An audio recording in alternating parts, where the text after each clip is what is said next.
Chapter 6. Dante moved downstairs and saw that his parents had already gone to the car. So he moved his stuff outside and, with the help of his dad, lugged his suitcase into the back of the sedan. Then came a short drive where his mother exhorted him on the way about hygiene, girls, and safety. Dante listened to it all seriously, because hey, while it may be slightly annoying, there was actually some good stuff hidden in there that people often reflected on later in life. The apartment was in a small townhouse estate that had similarly built ultramodern style houses. White walls, polished wood flooring, and a lot of glass. David and Aileen both nodded their heads with satisfaction, praising their son's taste. They almost thought he would go for some ramshackle place to cut costs. Dante rolled his eyes. With the kind of allowance they gave him and the savings he had built up, how could he have fallen into debt if he rented a normal place? His father helped him carry his things up to the bedroom, while his mother inspected the place carefully and was satisfied by the cleanliness. The two hung around for a few more hours, calibrating the TV, the water, and checking the Wi-Fi, and so on. They used anything as an excuse to stick around till the very last moment. Eventually, they could only leave with unwillingness on their faces, at least on his mom's visage, while his father wore his trademark poker face, which gave Dante the necessary space to breathe. He sighed and slumped down on his sofa. Before he could even say anything, the AI chip responded. I have connected to all systems in the house and can control anything and everything as and when you need. Dante relaxed further with a satisfied smile. After lazing on the sofa for a while, he saw that it was still bright out, and the time said it was 2 p.m.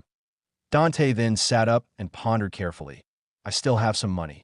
I should probably buy a gun or something, then get some body armor before returning to that place. Dante felt like this was a good idea until the AI chip spoke.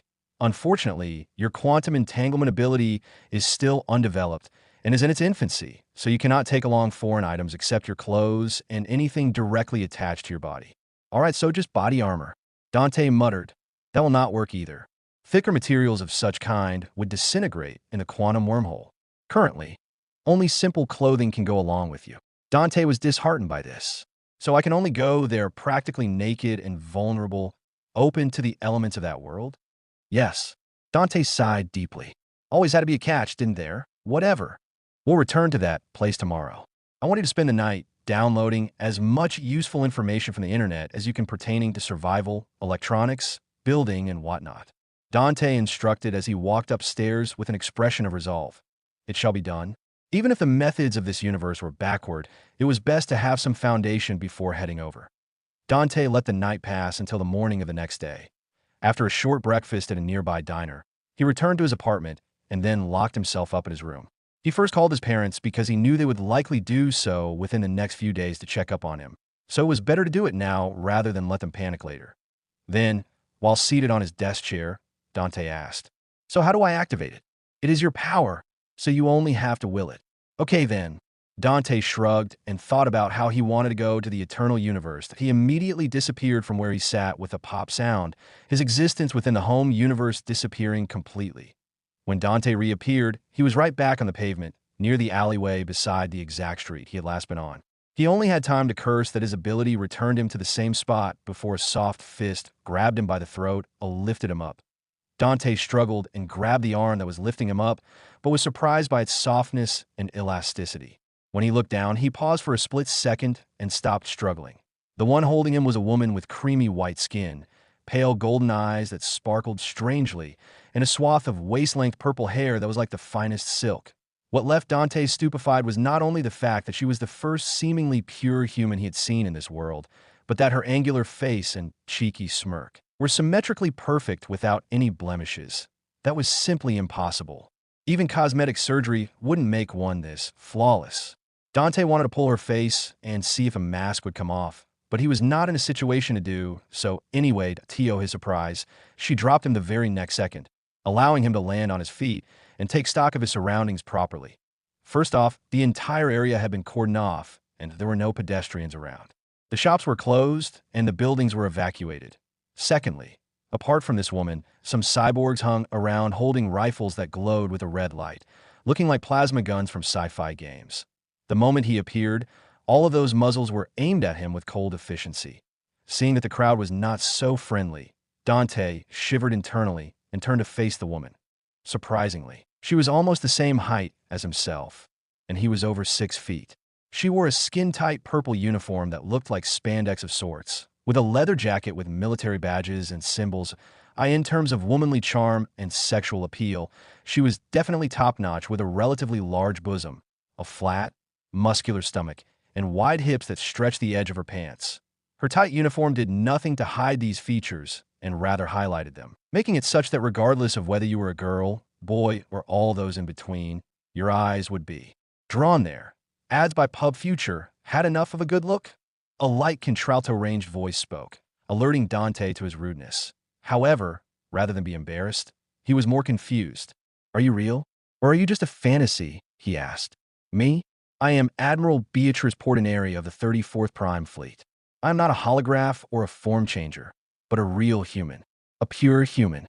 The woman answered calmly while folding her arms beneath her bosom. She then narrowed her eyes and leaned forward. "Just like you. I wonder how it is a pure-blooded human came to be on this backwater planet in the middle of this cheap galaxy." Dante shrugged. "I teleported here using my superpower." Beatrice raised an eyebrow.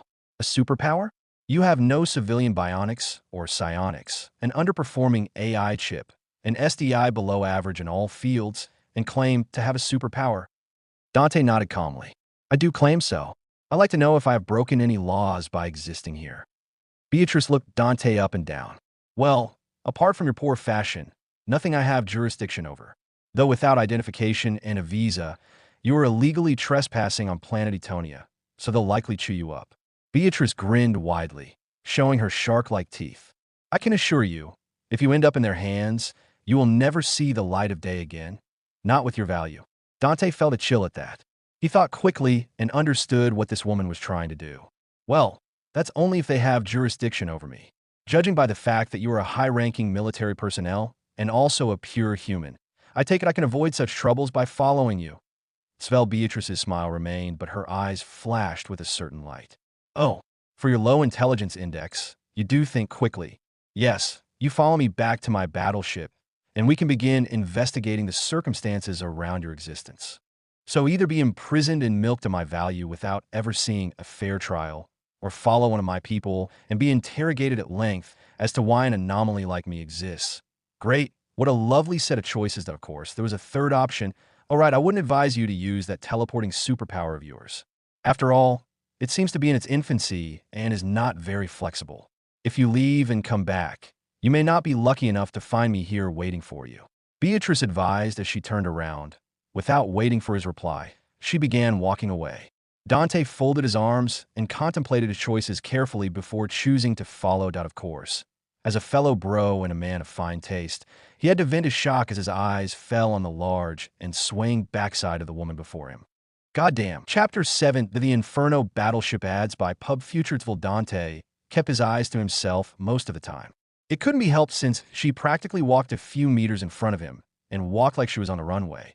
However, the cold cyborgs by her side with their white coating and glowing laser rifles certainly made him not really enjoy the experience. Getting shot by metal was one thing, but getting hit by pure energy? Dante feared that even more. Soon, they reached a teleporter nearby that was cleared for their use by even more cyborgs. There were no living organisms that seemed to be a part of this woman's squad, which was an interesting thing to note. Beatrice turned to him with that smirk of hers still on her face. "Come on. You know how to use a teleport, right? Mister, my superpower is being able to teleport across planets." Dante shrugged. "I never said that I could teleport across planets." Beatrice laughed mockingly. "Right. So you, who does not exist in any public or private database, have no citizen registration documents throughout the entire Etranet, and don't even have any documents regarding planet Etonia. Got here from where? The planet's core?" Dante frowned but remained silent. He simply observed the teleporter carefully and try to understand what he was looking at. It was a simple circular platform that could house about 3 people side by side with strange energy waves emitting from the base into the air up to about the height of 4 men. "What? Scared? Get in, boy. We don't have all day." Beatrice mocked as she unceremoniously pushed Dante into the teleporter, which startled the fellow. But before he could make any reaction towards this, the energy waves swept over him, and he felt weightless for a second before landing on his feet. He almost fell forward due to the sudden change, but threw his right leg forward and stopped himself. Meanwhile, Beatrice appeared behind him, walking out of the teleporter with a laugh. "Huh, You're really strange and suspicious, you know that? A teleporter is the most basic public amenity in the universe. Yet you actually inspected one and almost feel. Are you a child? Dante sourly turned to Beatrice and glared at her, but she just grinned back. Come on, let's go. Beatrice took the lead once more, but Dante paused as his eyes narrowed. He was starting to get a dangerous feeling from this woman in terms of her disposition. Her constant smarmy grin, beauty, and sexiness made one feel at ease and interested. She felt like a fun person to be with, and one wouldn't need to feel uptight or worried in her presence. That she was chill, but so far, her every word and action since Dante met her was not chill. She had constantly been probing past his origins and pointing out his flaws that made it clear he was not familiar with anything in this world.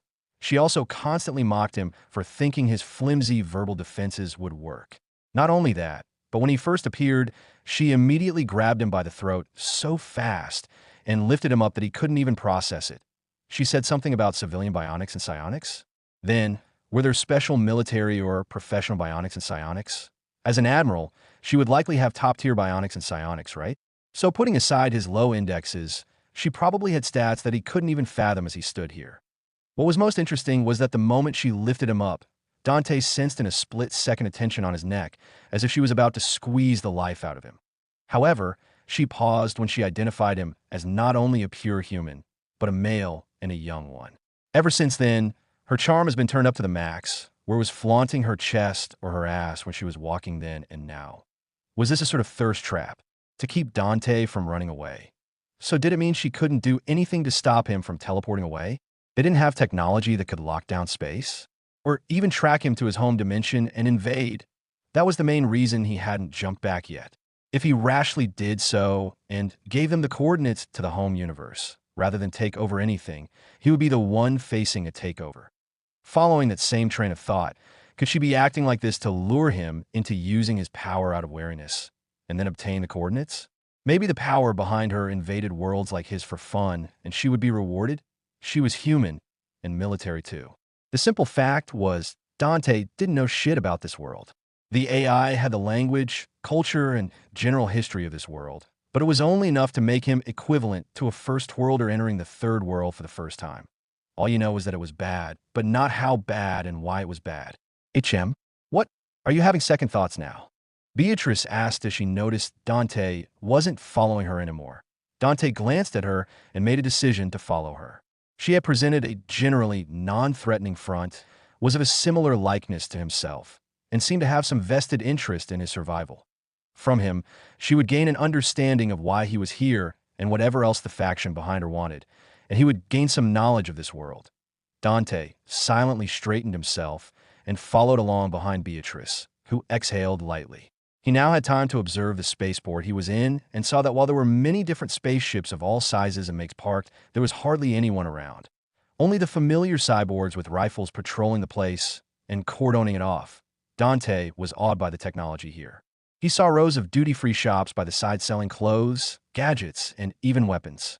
What was interesting was that the items weren't actually put up on display, but rather a holograph of them. There were many terminals in the ships where buyers could likely input what they wanted, pay for it with their AI chips, and then have it either delivered to them here or wherever they wanted it to go. Dante wanted to browse through the various items desperately, but he did not even have a single cent of their currency. He did not even know what currency was used on planet Etonia, and it definitely wasn't in the basic information the high-dimensional life form gave. What the AI chip was given was basically a confirmation of this universe's structure, concepts, laws, and most importantly, its science. Biology, chemistry, and physics were confirmed to be the same as the home universe with some slight differences that IT was given a universal language translator and some basic cultural knowledge like dressing, music, food, and basic philosophy across all races. Dante continued to inspect all corners of the large and magnificent spaceport that was straight out of the best CGI sci-fi movie, and then noticed that Beatrice had stopped. She then turned dramatically to face him and gestured behind her. Say hello to your new prison. Home, the Inferno. Beatrice exclaimed grandly. Dante looked up to take in the sight of the floating mega battleship that was about as large as Dante could fathom. It was painted blood red and seemed to glow with scorching flames. In terms of design, it was most similar to the Falkenhayn dreadnought from the Earth. The sheer amount of mounted guns and engines on the goddamn thing gave Dante a surreal feeling, especially the giant thruster at the back, which was big enough to swallow a whole city with ease.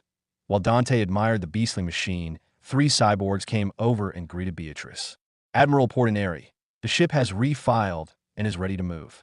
What are your orders?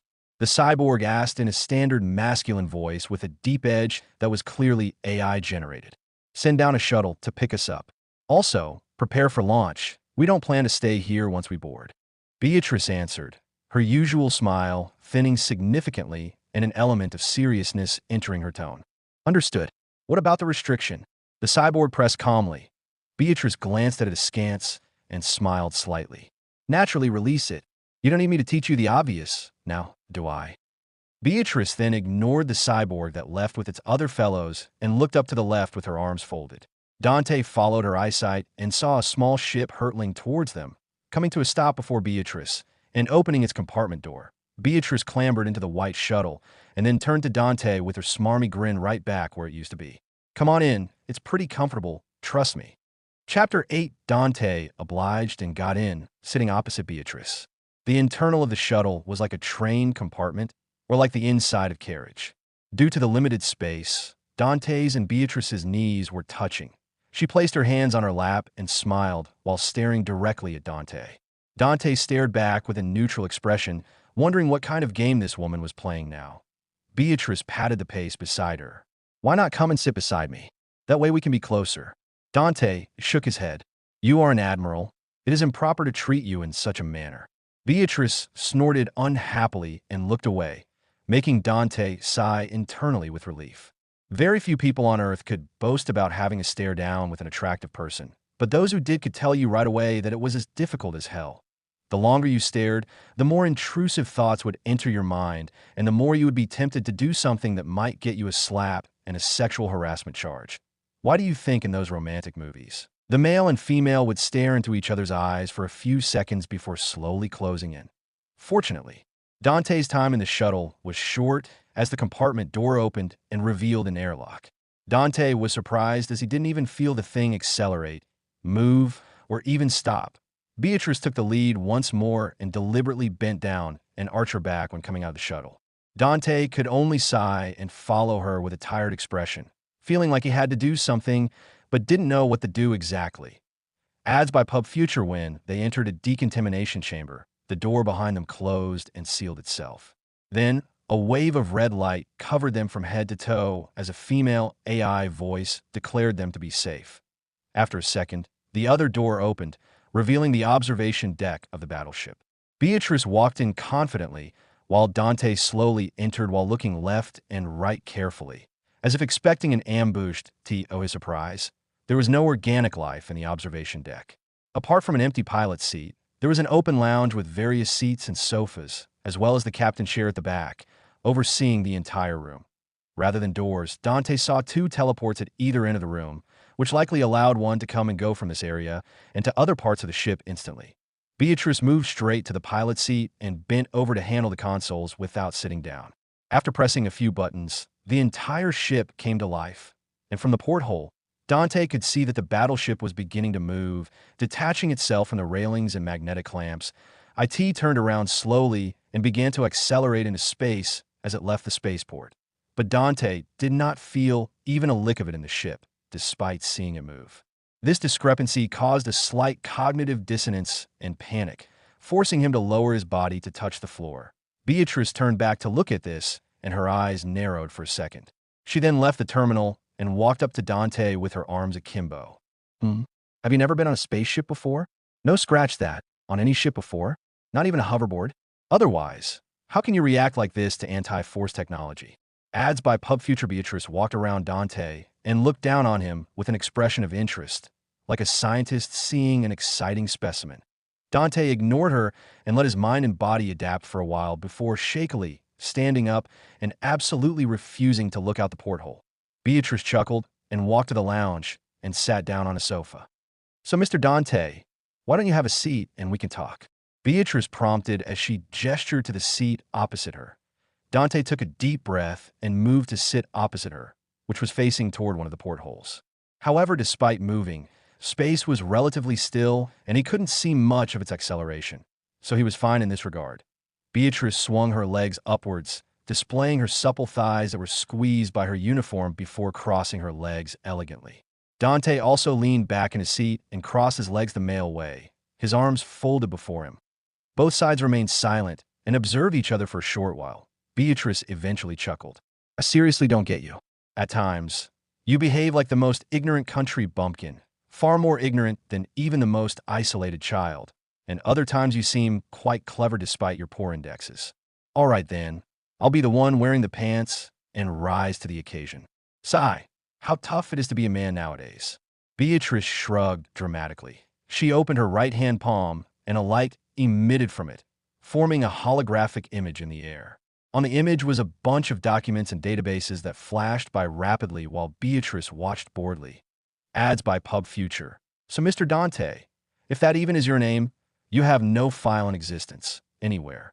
By law, every species in the universe is to be registered in the Etranet registry at birth, or they will not be able to receive any public welfare, protection, or even any legal rights." Beatrice began in a slow drawl, without even looking at Dante. "So then, do you understand, Mr. Dante, that you are basically at your most vulnerable anywhere in the universe? That was why I had to blockade that entire backwater planet. Otherwise, they would have had every right to deal with you as they saw fit." Dante felt a chill. No basic human rights without registration? Very brutal, but utterly sensible. When your territory spans galaxies, it became so hard to track individual life forms, and if any government or controlling authority wanted to maintain control, they had to up the surveillance. Now that Dante thought about it, the free AI chip they gave everyone was the best way to track every life form. It was indispensable if you wanted to interact and live in society, but it also allowed the powers that be to know you and where you go. No answer? I'll take it you're aware then. Do you also know that every pure human is a precious resource in our universe? I assume you don't. Beatrice continued lazily. When humankind first stepped into the wider stage of the galaxy, then the universe, we were but the weakest race. However, technology and reproduction allowed us to expand rapidly and become the strongest power in the universe. Beatrice opened her hands helplessly. However, by that point, more than 79% of our race no longer had pure human genes. Many had crossbred with aliens to forge diplomatic ties or to hijack their genetic composition without, causing many quadrupedal and other special races to become majorly humanoid. By the time we realized, 8 out of 10 humans sported unique genetics and visible features that marked them as demi-humans at best. Apart from the top elite who maintained bloodline generation after generation, as well as a few commoners who were averse to crossbreeding, there were few others. However, the ones who held the reins to power were the pure humans. So you can imagine how the mixed ones felt. Were they no longer human anymore? But then you had to understand how the pure humans felt. Were those mixed breeds truly humans? Or were they the other race they mixed with? Where did their interests lie? Who took priority between the two? Beatrice paused here. And now, it's only gotten worse as the years have passed. Only less than 0.1% of the Google numbers of the human race being pure. That might seem like a lot, but compared to the opposite number, we are a minority of minorities. That's only within our own race. There are many species that we cannot breed with or breed out of extinction because they also kept pure-blooded members. They're not happy that humans have power over them and glare at the entire race. Within the entire race, mixed breeds are not happy that pure breeds have power over them, so glare at the entire minority. Beatrice looked at Dante, whose expression had become solemn and grave. Do you understand now, Mr. Dante? Whether it is you or me, our situation is as tenuous as can be, held up by a certain level of deterrence that you will come to learn of later if you don't already. The human race has already issued a galaxy-wide bounty reward for each pure human found and reported, but the other species have even higher bounties for the capture and trade of pure humans on the black market. Beatrice snorted. The amount of money paid out is enough for a civilian of any species to become the top 1% in their race immediately. That's how valuable we are. Chapter 9, Scene 9, Conditions ads by Pub Future. Dante felt enlightened. No wonder those aliens had acted so crazy back then. It was a good thing he didn't wait to see how the situation would play out, because he likely would not have his autonomy anymore by that point. So how did you get here so fast? Dante asked the crucial question. I was actually coming here to refuel for a return journey to the central system to report back for debriefing. Can you imagine my shock when I hear an unregistered pure human appeared on a random street on that common planet? Beatrice shook her head. I'd received many false alarms from enemy factions trying to bait me into a trap, for every pure human is obliged to help or rescue each other by law. However, a quick search showed that unique bacteria was detected, and that got me suspicious, so I ordered a blockade on the planet and came down myself. I'd only just gotten to where you were last seen when you suddenly popped out of nowhere. If I didn't identify you as my target, I would have snapped your neck thinking I was being ambushed again. Hearing this, Dante grabbed his throat instinctively and couldn't help but feel cold within. How close was he to death in that split second? On to the next point. Mr. Dante, do you understand that since you are not registered in any database, have no rights as a citizen, and are a fugitive of planet Etonia, your future is quite bleak? Beatrice asked while scrolling through the holographic projection before her. Look, Beatrice, just hit me with whatever offer you have, and let's not do this. I'm grateful for the information about pure humans, but I want to know the next step so I can plan ahead. Dante replied with a shake of his head. Beatrice finally paused her movements and then looked at Dante head-on for the first time since she sat down. Her smarmy grin found its way back on her face, and she sighed. Fine, fine. The plan to scare you into submission didn't work. I'll then lay it out for you as raw as possible. Svel Beatrice sat up and folded her arms. You're a pure human with very good genetics, so you are valuable to both our enemies and to us. We're prepared to give you an identity in the universe as a resident of the Earth who is currently orphaned. Apart from that, you will be given a weekly allowance of 300 etrons to spend as you wish. You will be given a villa on Earth in any continent of your choice, of which all maintenance and operation costs will be paid by the Human Council.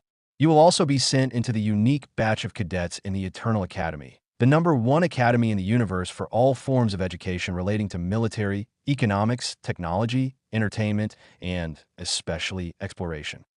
Dante took a deep breath. He might not understand the value of everything he was given, but he was no fool to know that this was definitely a good deal. The question was it truly good enough, or was this a lowball offer? Explain to me the value of all these things in detail, as if I am totally ignorant of everything, having lived under a rock, Dante asked as he gazed at Beatrice sharply. Oh, why would I do that? Wouldn't you then be able to make the smartest choice for yourself? How can I enjoy exploiting you then? Beatrice retorted with an expression of unwillingness. Dante glanced at her calmly and then asked, Is there a terminal here where my AI chip can interface and acquire information? Beatrice froze and then sighed with defeat. Fine, whatever. Listen closely because I won't explain this stuff a second time. Beatrice leaned forward and her eyes glinted. Dante followed her movements and made sure to focus. Beatrice opened her mouth and began explaining. Habababa haboboba. She bellowed majestically. Dante sat there in confusion like an idiot, wondering if his ears were playing tricks. Making sure he wasn't under the effect of any hallucinogen and seeing the satisfied expression on Beatrice's face, he flew into a rage. What the hell? What was that? Beatrice seemed offended. What do you mean, what was that? I just explained everything you wanted to know. Dante was speechless. Beatrice looked bored and leaned into her seat. So, what's your decision? Dante glared at her and shook his head. I refuse. Send me back to planet Etonia and let me serve my sentence. Dante stood up and made to leave, which stunned Beatrice. She froze for a split second until she literally leaped up into the air like a cat that had seen a snake. Wait, what do you think you're doing? She quickly rushed up and appeared in front of Dante, blocking his way with both arms outstretched. If you go back there, you will be milked every day like a cow. Do you want that? She asked hurriedly. Dante looked her right in the eye. Moo. Now, move out of my way. Beatrice was left speechless. She pulled Dante back to the lunge and seemed to sober up slightly. Fine, I will stop playing around. I'll explain the value of the things offered you. Beatrice locked her fingers around her right kneecap and became more formal. Ads by Pub Future. Firstly, an identity of Earth certifies you as a pure human from the origin planet and one whose genetics is very pure. This will make enemy forces want you more, but they will be even more deterred to do anything because they will understand how important you are to us. Secondly, A weekly allowance of 300 etrins is really high income for a single person. The etrin is the universe's strongest and leading currency, and its value cannot easily be explained if you don't have a concept of currency in the universe. All I can say is that the more you interact with markets and economies, you'll understand just how pampered receiving 300 etrins a week is. Beatrice pointed to herself.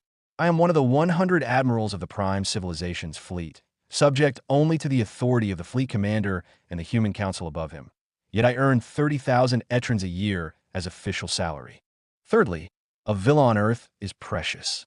Even when we were confined to the planet, the price of land was touted as the only truly appreciative asset. Now that we have more beings among pure humans than can even fit on the planet, every inch of land is worth millions of etrins, and this is not an exaggeration. Finally, the Eternal Academy is where everyone who is someone went to study and train, including me.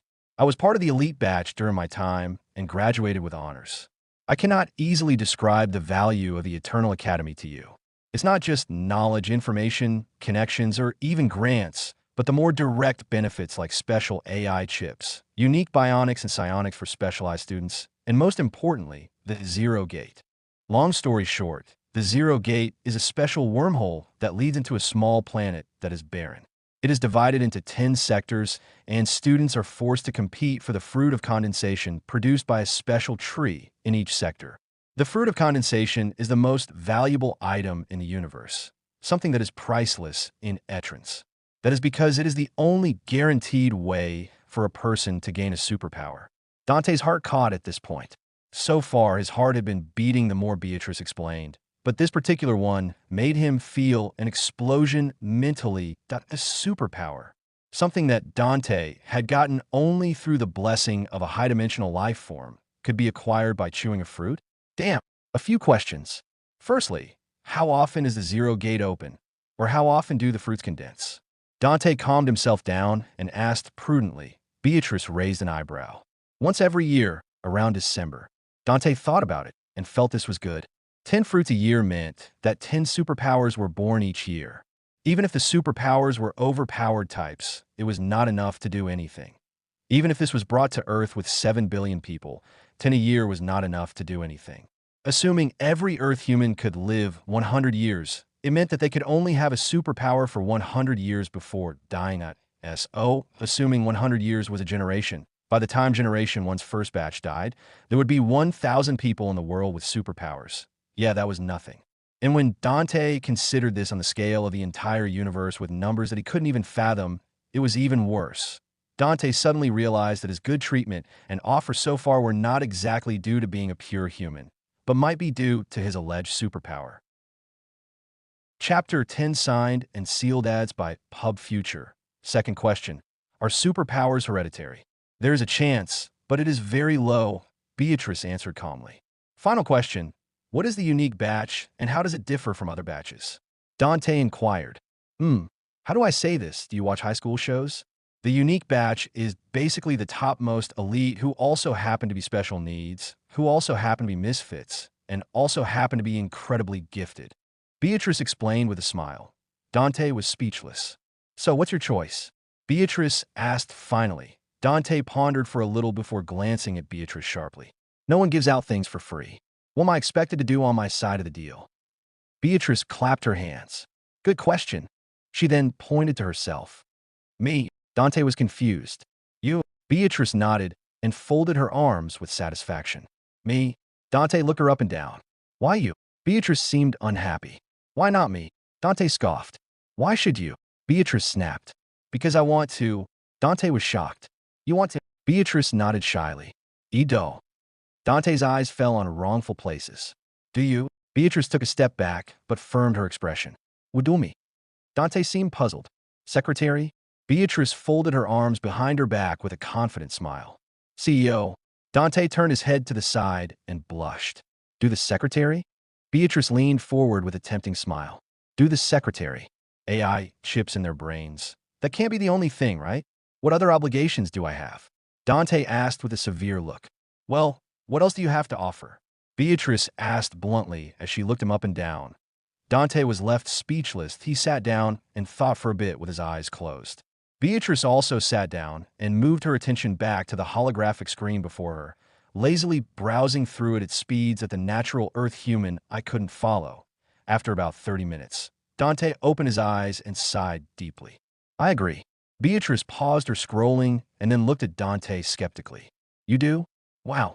The almighty Mr. Dante, who is the most valuable superstar in the universe, finally agrees to the overwhelmingly beneficial offer he barely deserves.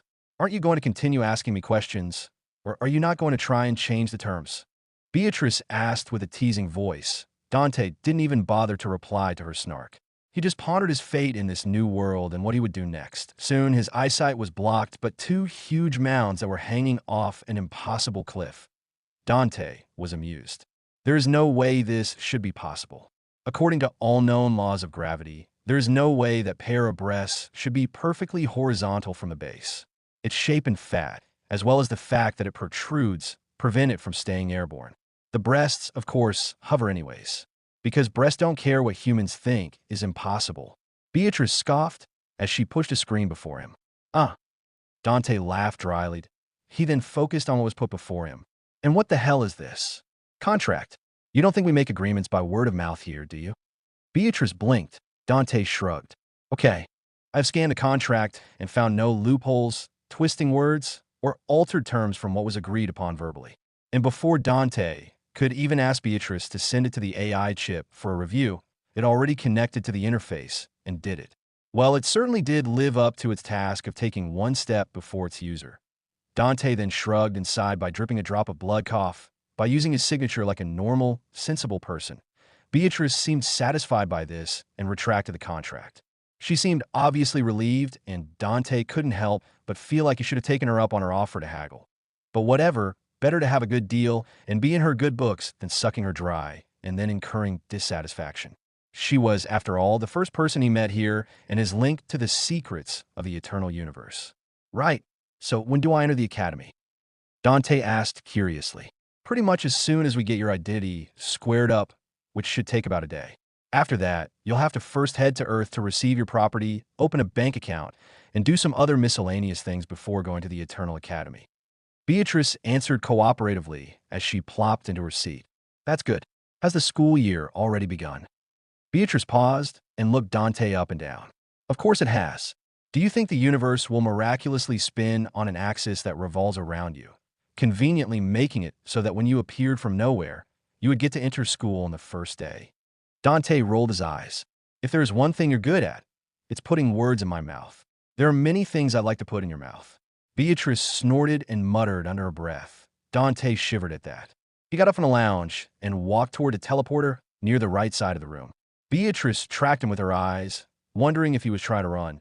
Ads by Pub Future Dante then turned to her right in front of the teleporter. Right. Which quarters are my own? Beatrice sighed with relief. The vice captains. Make yourself comfortable for as long as possible. It will take 12 hours to reach the central system from here and about 3 minutes to reach Earth after that. Dante nodded and stood on the teleporter. His AI chip was prompted as to where he wanted to go, and it was one step ahead of him. Downloading the ship's internal map and teleporter network before issuing a command to send him to the vice captain's quarters, he disappeared and felt weightless for a second before reappearing in front of a door. He looked behind him to see that it was a dead-end corridor with only the teleporter behind him, leaving Dante speechless. Hey there, if the ship was attacked and the teleporter system was damaged, how would the vice captain escape? Of course, Dante did not know that the level of bionics and psionics of a vice captain of a dreadnought-class battleship like this would probably be strong enough to punch his way out of the ship and even survive in outer space for a long period of time. Dante stood before the door and was scanned from head to toe. The AI announced that he had the requisite clearance and so could enter. When he did, his jaw dropped. Quarters? Quarters? Damn it, this was a goddamn ultra-modern house. No, it was a top presidential suite. From where Dante stood, there was a wide hallway with doors on either side, one for a washroom with a WC and the other for a shower. At the end of the hallway, the entire left side was a kitchen with various appliances that Dante absolutely had no idea how to use. This was not because he didn't know how to cook, but because he simply couldn't easily tell what these appliances were for. He could only tell that this should be a kitchen area because of what looked like a disintegrator for rubbish, as well as a floating, glowing sink that in front was likely the living room because there was a lounge-like area similar to what was at the observation deck. Rather than a TV, there was a terminal to which one could connect their AI chip to access the ship's intranet or the extranet of the entire universe. Dante's eyes flashed as his AI chip immediately connected, but he could not access the extranet because he needed to log in with his citizen ID. He did not have one YET.SO. He could only access the intranet, of which he had a vice captain's authority. So he learned the whole layout of the ship as well as its mission, its make, and its crew, of which there were only two. Just him and Beatrice. Dante saw that there was a set of stairs nearby and went up. Here was the bedroom, which was wide and grand, with a large bed that could change from leather to water to foam to whatever type you liked. The lighting in the room could be changed to represent a holographic projection. In other words, it was like a 4D cinema, but real. You could set it to be a grassy plain, and you'd be lying on a comfortable bed in the middle of a grassy plain, feeling the full effects of the breeze, the sun, and even the various scents that Svel. Dante guessed that for staff who were spacebound all the time, this was a way to replicate their sleeping environments at home and would significantly reduce fatigue and stress. Dante jumped on the bed and lay down while staring at the ceiling, which he made to replicate his home on Earth. He eventually fell asleep after thinking about his future.